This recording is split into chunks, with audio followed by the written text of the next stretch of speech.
আচ্ছা, আমরা এবার দেখব কিভাবে ফ্র্যাকশনাল ডিস্টিলেশন করা হয় এক্সপেরিমেন্টালি, এবং সেটা থিওরিটিক্যালি গ্রাফের সাহায্যে কিভাবে দুটোকে একসাথে এক্সপ্লেন করা যায় সেটা আমরা একটু দেখব।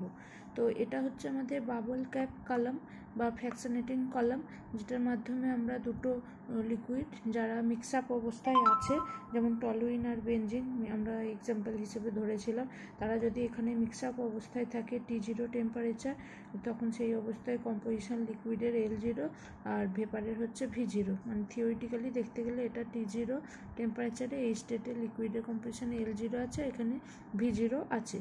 এই অবস্থায় আমি আছে টলুইন আর বেনজিন, এদেরকে আমরা সেপারেট আউট করব। তো এই সেপারেট আউট করার জন্য এই বাবেল ক্যাপ কলম বা ফ্র্যাকশনেটিং কলমটা নেওয়া হয়েছে, এটা দিয়ে লিকুইড মিক্সারটা পাঠানো হয়েছে। এটা হচ্ছে একটা হিটার যেটা দিয়ে হিট করা হচ্ছে এই মিক্সারটাকে, এবং এই যে এক একটা প্লেট আমরা দেখতে পাচ্ছি, এগুলোকে এক একটা প্লেট বলা হয়। এই যে চ্যানেলগুলো আছে এগুলো হচ্ছে লিকুইডটা নিচের দিকে উপরের প্লেট থেকে নিচের প্লেটে ফ্লো ডাউন করার জন্য, আর এইগুলো যেগুলো ক্যাপের মতো আটকানো হচ্ছে এগুলো হচ্ছে যে বাবেলগুলো যখন হিট হয়ে হয়ে উপরের দিকে যাচ্ছে, বাবেলগুলো একটা প্লেট থেকে অন্য প্লেটে যাওয়ার জন্য এটা একটা চ্যানেল, এগুলোকে বাবেল ক্যাপ বলা হয়। আর এই এক একটা স্টেপ এগুলোকে বলা হচ্ছে প্লেট, বাবেল ক্যাপ আর প্লেট। এবার হচ্ছে যে আমরা কিভাবে সেপারেট আউটটা করব। প্রথমেই টলুইন আর বেনজিন মোর ভোলাটাইল আর লেস ভোলাটাইল লিকুইডের মিক্সার এখানে আছে, সেটাকে হিট করা হয়েছে T0 টেম্পারেচার, তখন কম্পোজিশন ছিল V0 আর L0। আমরা এখানে জানি এই ডায়াগ্রামটা অলরেডি আগের ভিডিওতে ডিসকাস করেছি, সেখানে দেখেছিলাম যেটা মোর ভোলাটাইল কম্পোনেন্ট, সেটা ক্ষেত্রে পিওর স্টেটে বয়েলিং টেম্পারেচার হচ্ছে কম হবে, আর যেটা লেস ভোলাটাইল কম্পোনেন্ট তার পিওর স্টেটে বয়েলিং পয়েন্টটা অনেক বেশি হবে কম্পেয়ার টু এটার থেকে। তো এদিকে ভেপার ফেজ থাকে, এদিকে লিকুইড ফেজ থাকে।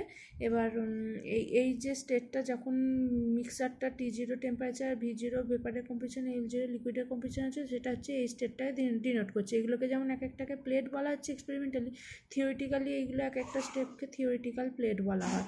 এবার হচ্ছে যে তারপরে হচ্ছে আমরা কি করব, যে ভেপারের যে V0 কম্পোজিশন আছে সেটাকে আমরা কি করব, এই বাবেল ক্যাপের মাধ্যমে আর কি হবে উপরের দিকে চলে যাবে। উপরের দিকে বাবেল ক্যাপের মাধ্যমে গেলে মানে পরের প্লেটে গেল, পরের প্লেটে যাওয়া মানে হচ্ছে তখন টেম্পারেচার কী হয়ে যাবে, কমে যাবে। যত আমরা ওই বাবেল কলমের উপর থেকে নিচের দিকে যত যাব, নিচে থেকে যত উপরের দিকে যাব, তত টেম্পারেচার ডিক্রিজ করবে। অর্থাৎ টেম্পারেচারের রেঞ্জটা T0 greater than T1 greater than T2 greater than T3 greater than T4 হবে, T4 হবে। এইবার আমরা যেটা করব, এই প্লেটে T1 টেম্পারেচারে তখন ভেপারের কম্পোজিশন হয়ে আছে V1 আর L1, তার মানে এই V0 যখন অবস্থা আছে, এটা যখন টেম্পারেচার কমে গেছে T0 থেকে T1-এ গেছে, টেম্পারেচার কমে গেছে, তাহলে V0 থেকে আমি যখন টেম্পারেচার কমে গেল T1-এ এই পয়েন্টে এলাম, যেটা হচ্ছে এ পয়েন্ট। এ পয়েন্টে তখন লিকুইড এবং ভেপারের কম্পোজিশন কত আছে L1 and V1, তখন টেম্পারেচার হচ্ছে T1। এবারে আমরা যেটা করব, এ পয়েন্টে থেকে আবার এটাকে কনডেন্স করাবো, অর্থাৎ এই লিকুইডটা আবার এই ফার্স্ট প্লেট থেকে আবার সেকেন্ড প্লেটে যাবে, তখন টেম্পারেচার হয়ে যাবে T2, এবং লিকুইড আর ভেপারের কম্পোজিশন হয়ে যাবে V2 আর L2, যেটা হচ্ছে এই স্টেটটাকে থিওরিটিক্যালি ডিনোট করছে।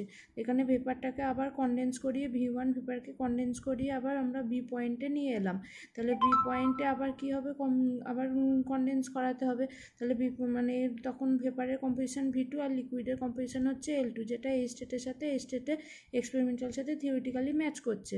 আবার এই V2 বাবেল যেটা তৈরি হয়েছে বাবেল ক্যাপের মাধ্যমে আবার উপরে নেক্সট স্টেপে যাবে, তখন টেম্পারেচার আরও কমে গেছে, কারণ T2 greater than T3 temperature কমে গেছে, তাহলে তখন এই V3টা আবার টেম্পারেচার কমালে নিচের দিকে যাবে, V2টা টেম্পারেচার কমিয়ে নিচের দিকে যাবে, যেখানে সি পয়েন্টে এলো, তখন এর কম্পোজিশন লিকুইডের L3, ভেপারের হচ্ছে V3, যেটা হচ্ছে এই স্টেটটাকে ডিনোট করছে।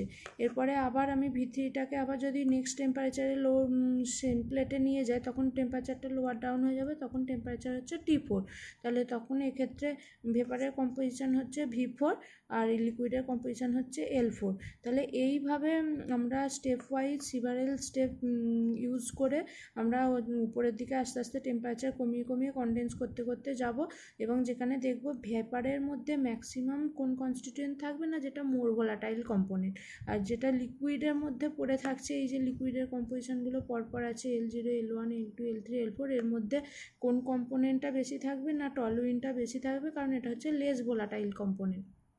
তো এইভাবে আমরা একটা সার্টেন টাইমে এরকম থিওরিটিক্যাল প্লেটের মাধ্যমে আস্তে আস্তে সার্টেন টাইমে আসবো, যেখানে ভেপারের মধ্যে শুধু অনলি পিওর স্টেটে বেনজিন থাকবে, তখন আর টলুইন এখানে আমরা পাবো না ইন ভেপার স্টেট, অর্থাৎ যেটা মোর ভোলাটাইল কম্পোনেন্ট সেটা এটা দিয়ে গিয়ে এখানে যাবে, এবং এখান থেকে কন্ডেন্সারের মাধ্যমে এটাকে আবার লিকুইফাই করে নিয়ে আমি যেটা বেনজিন, যেটা আমার মোর ভোলাটাইল কম্পোনেন্ট, সেটাকে আমি লিকুইফাই করে নিতে পারবো এবং সেপারেট হয়ে যাবে।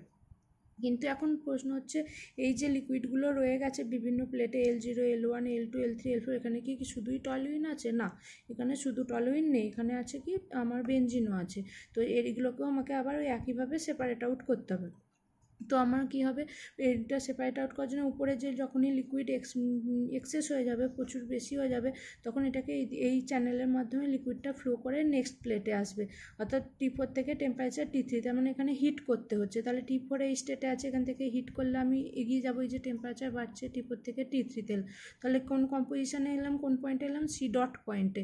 তখন লিকুইডের কম্পোজিশন L3 আর এর কম্পোজিশন ভেপারের কম্পোজিশন হচ্ছে V3।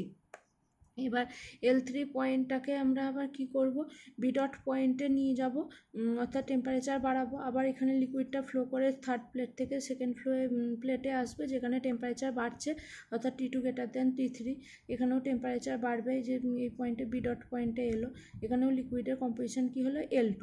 আবার যেই L2 লিকুইডের কম্পোজিশনে এলো, আবার টেম্পারেচার বাড়লাম, যে ওভারফ্লো হয়ে গেল এই চ্যানেলের মাধ্যমে, আবার নেক্সট প্লেটে চলে এলো, অর্থাৎ এখানে তখন টেম্পারেচার T1 হয়ে গেছে, এই যে টেম্পারেচার T1 হয়ে গেছে, এবং এখানে তখন লিকুইডের কম্পোজিশন L1 হয়ে গেছে। এই L1 লিকুইডটাকে আবার হিটিং আপ করলাম, ডিস্টিলেশন করলাম, পরে আবার আমি ডি ডট পয়েন্টে নিয়ে চলে গেলাম। এইভাবে আবার আমরা কি করতে পারি, টলুইন আর বেনজিনকে আবার ওই যেটা ভেপার আমি এখানে পেলাম, সেটা ওই আবার একই প্রসেসের মাধ্যমে ভেপারগুলোকে আস্তে আস্তে থিওরিটিক্যাল প্লেটের মাধ্যমে এখানে নিয়ে চলে আসবো, যেখানে বেনজিন আমরা সেপারেট করে নিতে পারবো পিওর স্টেটে, আর এখানে রেসিডিউ যেটা পড়ে থাকবে সেটা হচ্ছে যে টলুইন পড়ে থাকবে ইন লিকুইড স্টেটে। তাহলে রেসিডিউয়ে আমরা পিওর টলুইন পাচ্ছি, আর ডিস্টিলেটে আমরা পাচ্ছি পিওর বেনজিন।